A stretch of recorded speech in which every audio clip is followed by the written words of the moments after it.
You aren't you too old to be a startup founder, considering that most of the startup founders are between 22 to 30 years of age?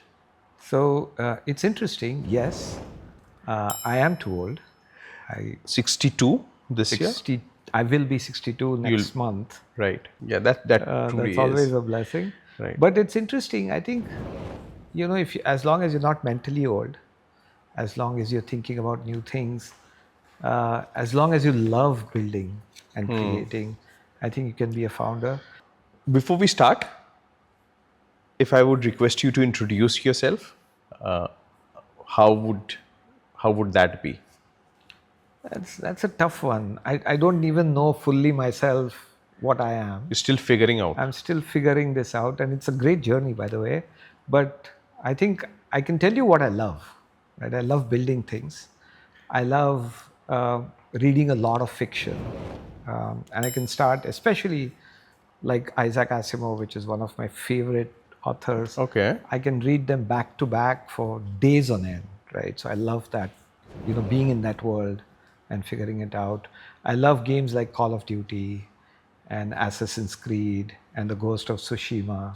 So video games are a big fancy, and I've, from a professional perspective, always been a startup person.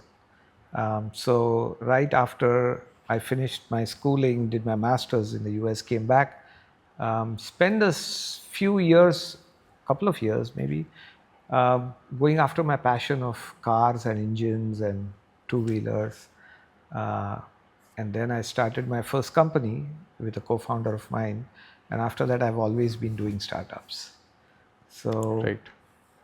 I think now I'm on my ninth, probably, Right. and I love doing that. What is very interesting, though, is AI is also changing a lot of this, right? And this is probably, I turned a milestone last week. In the last 9 months, I have written 1.5 million lines of code or generated, right? I have been the most productive programmer in my life in the last 9 months. And you owe this to AI? I owe this completely to AI because I've never, well, I did. I shouldn't say no. I did write some code, but most of it has been wipe coded or generated, right?